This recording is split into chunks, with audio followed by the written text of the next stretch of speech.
nama saya Naila Arirat Syafila dengan NIM 2505076014. Tentunya saya dari Program Studi Pendidikan Bahasa dan Sastra Indonesia. Jadi hari ini aku bakal analisis struktur fisik dan struktur batin. Tentunya teman-teman bisa nebak nggak puisi apa yang akan kita bedah hari ini? Asik. Jadi berdasarkan tugas dari mata kuliah apresiasi puisi, kami ditugaskan untuk mencari atau menganalisis struktur fisik dan struktur batinnya dari puisi Surat Cinta dari W.S. Hendra. Seru banget tuh pasti teman-teman. Dan yang kita tahu W.S. Hendra tuh orangnya sweet, tanpa bertele-tele, benar-benar yang oke pokoknya. Oke, langsung aja kita masuk ke yang pertama. Apa dulu yang perlu teman-teman ketahui? Ada 5 tentunya struktur fisiknya. Yang pertama dulu kita perlu ketahui juga yaitu pilihan kata ataupun kata konkret yang digunakan di dalam puisi tersebut. Nah, baik yang saya temukan berdasarkan hasil analisisnya itu yaitu hujan gerimis. Kata-kata hujan gerimis ini menggambarkan ini kata nyata teman-teman. Bahkan kalau bisa kita gabungkan sama citraan, ini bisa kita lihat. Kita lihat wujudnya yang bisa kita sehari-hari. Terus itu ada selusin malaikat. Nggak kepikiran banget sih teman-teman kalau kita mau bikin puisi kita menggunakan kata-kata selusin malaikat itu benar-benar kayak wow, apa namanya? Benar-benar rasanya tuh kayak apa ya?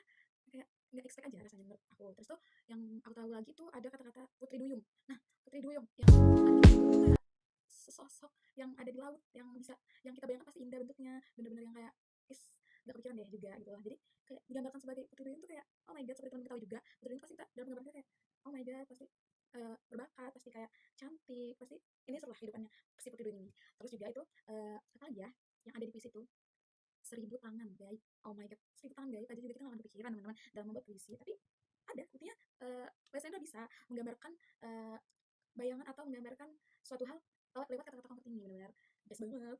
Terus tuh apa lagi ya teman-teman? Ini last yang aku analisis itu ada kata-kata Kris Keramat. Nah, Kris Keramat teman-teman bayangin gak sih Kris Keramat yang benar-benar apa kalau kita ketahui sehari-hari yes Kris Keramat itu yang kita jaga yang tentunya biasanya pun nggak sembarang orang bisa nyentuh. Nah itu ya makanya aku benar-benar oh my god pemilihan kata-kata di puisi Wes Hendra ini benar-benar best banget tentunya.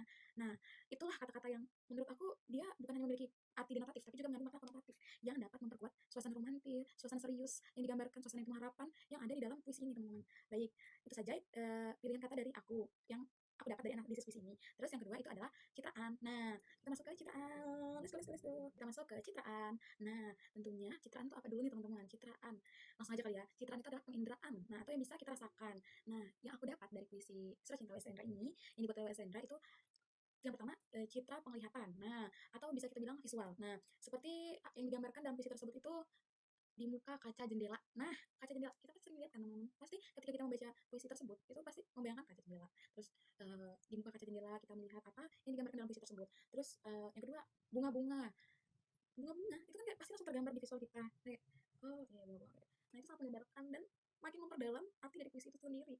Nah terus juga aku ada baca keris guys, keris. Nah keris itu ya itu seperti yang aku ucapkan ketika tadi di kata konkret keris keramat itu tuh benar-benar kita pasti bisa ngeliat fisiknya kan ya itu seperti kita bayangkan itu dijaga sekali dirawat sekali namanya juga keramat ya kan. Nah terus apa lagi kaki-kaki yang runcing kaki-kaki hujan yang runcing bisa benar-benar bayangin nggak kaki-kaki yang runcing pasti langsung tergambarkan di kepala teman kayak kaki-kaki yang runcing kaki-kaki hujan yang runcing teman-teman sorry aku lupa gitu. Nah kalau dari indera penglihatan atau visual bisa dikatakan visual aku baru dapat itu sih teman-teman. Nah coba kita langsung kedua yaitu indera pendengaran. Nah justru di indera pendengaran ini bikin puisi W.S. Hendra ini makin terasa romantis mendalam dan tentunya penuh harapan teman-teman. Yaitu kayak di kata-kata dalam puisi tersebut kutipannya itu seperti suara merdu. Teman-teman kan bisa bayangin kalau ada kata-kata suara merdu kita ngebayangin pasti suara merdu, suara yang indah. Nah terus juga tatapan yang merdu, terus kayak menatap tapi dengan suasana yang merdu yang bikin enak hati gitu. Nah itulah yang aku dapat.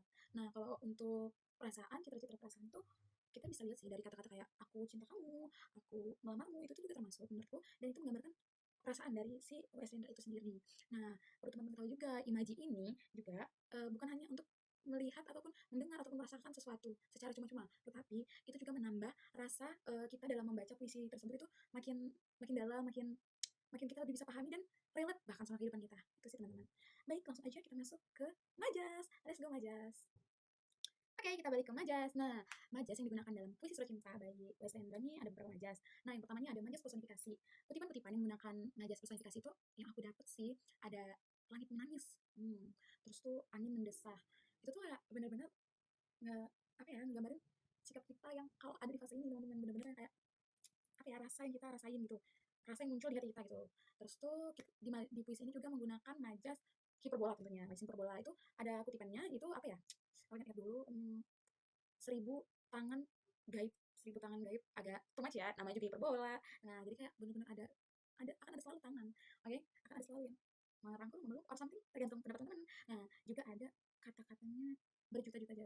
sakitnya berjuta-juta jarum tuh, kurang hiperbola apa lagi tuh. Nah, selanjutnya majas apa lagi yang digunakan? Majas metafora yang terakhir yang aku dapat ya teman-teman. Nah, seperti satu aja sih menurutku ini metafora, yaitu Putri Duyung. Nah, itu kan penggambaran itu kayak perempuan cantik, indah pokoknya. Kayak bener-bener di mata kita nih kayak dia tuh bisa semua dan apa yang dilakuin tuh amazing banget pokoknya. Dan majas-majas, tentunya majas-majas yang digunakan dalam puisi ini mendukung suasana romantis, kesan-kesan yang hangat gitu pokoknya yang penuh harapan. Pokoknya menggambarkan percintaan banget gitu teman-teman. Oke, setelah majas kita akan masuk ke apa ya, rima. Kita akan masuk ke rima.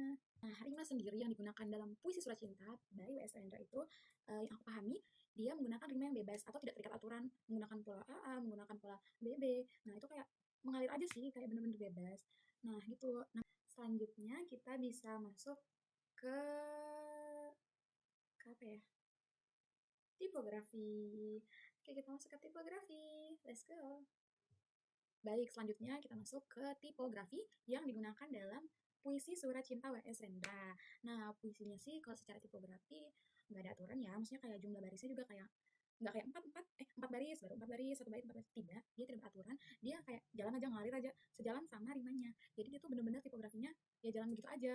Nah, dan kata-katanya itu karena tipografinya tuh tidak beraturan atau bait-bait itu bebas-bebas aja, nah jadi kita bisa ngebayangin kalau kata-kata puisi di sini tuh seperti kayak kata-kata yang spontan, jadi kayak benar-benar yang diucapkan kayak beneran aku cinta kamu gitu-gitu dalam artian ya, kalau dalam puisinya kurang lebih kayak gitu, jadi kata-katanya tuh spontan aja dikeluarkan dari maksudnya si Rendra ini. Itu sepenangkapan aku ya teman-teman.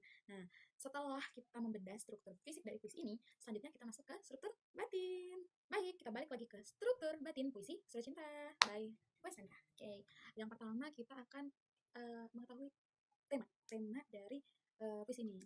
Yang aku dapetin dari tema ini adalah mengenai tentunya percintaan tentunya, tapi sedikit lebih dalam menurut aku tentang keseriusan seseorang kepada pujaan hati. Nah, itu benar-benar menggambarkan kalau si Rendra ini benar-benar serius, benar-benar ada harapan yang dia ingin ungkapkan, ingin dia utarakan tentunya. Nah, jadi menurut aku temanya sih itu ya. Terus kayak ya itu tentang seseorang yang berharap dan ingin sekali mengutarakan keinginannya kepada pujaan hati. Nah, itu sih dari aku kalau untuk tema. Selanjutnya kita masuk ke rasa. Baik, kita masuk ke rasa. Nah, tentunya masih saling berhubungan dong sama tema yang tadi. Rasanya yang digambarkan menurut pandangan aku yang digambarkan dari puisi ini tuh rasanya ya penuh harapan. Rasanya tuh ingin memberitahu, terus tuh cintanya tuh ada banget, rasa sayangnya tuh ada banget juga. Nah, itu hal-hal itulah yang ingin disampaikan. Jadi rasanya tuh rasa-rasa itulah yang dari penyair itulah yang ingin disampaikan. Dan rasa kesetiaan tentunya terasa banget di dalam puisi ini. Itu tergambarkan dari beberapa kutipan seperti aku cinta kamu, aku ingin melamar kalau nggak salah, pokoknya kurang lebih kayak gitu.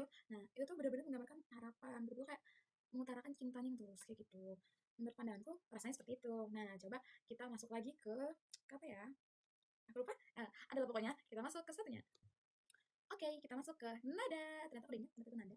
Oke, yang pertama nadanya kita dalam puisi ini tentunya karena ini ingin menggambarkan atau menggambarkan tentang orang yang mengutarakan perasaannya atau ingin apa ya mengutarakan harapannya, itu tentunya menggunakan nada yang lembut, terus romantis yang benar-benar smooth tapi benar-benar masuk ke hati, tapi penuh keseriusan, penuh harapan, benar-benar kayak tentunya juga dia tuh sakral, sakral benar-benar kayak benar-benar nih mau menikahi pujaan hati, mau melamar pujaan hati. Nah, itu sih dari aku nadanya digunakan tentunya pelan lembut tapi benar-benar nyampe ke hati gitu. Selanjutnya kita ada amanat las. Oke, kita masuk ke amanat. Oke, kita masuk ke amanat. Nah, dari pendapat aku sih amanat yang bisa kita ambil yaitu yang pertama tentunya kalau kita cinta sama orang, kita bisa menyampaikan itu secara sungguh-sungguh, secara apa namanya, benar-benar nggak dibawa bercanda, karena dalam komunikasi itu yang bikin menentukan apakah sebenarnya dia tuh percaya sama kita atau enggak. Menurutku itu sih, kita jangan bawa bercanda apalagi kalau soal perasaan gitu. Terus tuh harapan tentunya kalau kita mencintai orang itu tuh kita pasti mempunyai harapan terbaik untuk depan gimana, tapi dari harapan kita juga tidak boleh terlalu berpatokan pada harapan tersebut, karena rasanya menurutku itu akan bikin hancur kita sendiri. Jadi mending boleh menaruh harapan tapi tidak untuk jatuh jatuhnya, karena ya biasa lah. Terus tuh apa lagi, mungkin ini amanat yang terakhir dari pandanganku, kalian harus tanggung jawab sama cinta yang kalian pilih. Nah, bila kita sudah memutuskan untuk cinta, kita harus bertanggung jawab sama pilihan yang kita pilih. Ya, salah satunya dengan cara kita berani mengungkapkan perasaan, atau kalaupun kita sudah siap secara mental dan finansial, kita bisa saja langsung nikah untuk lebih bertanggung jawab atas cinta yang ada. Itu saja. saja dari aku. Mohon maaf bila ada salah kata dalam analisis puisi Surat Cinta dari Wes Rendra. Nah, assalamualaikum warahmatullahi wabarakatuh. Terima kasih.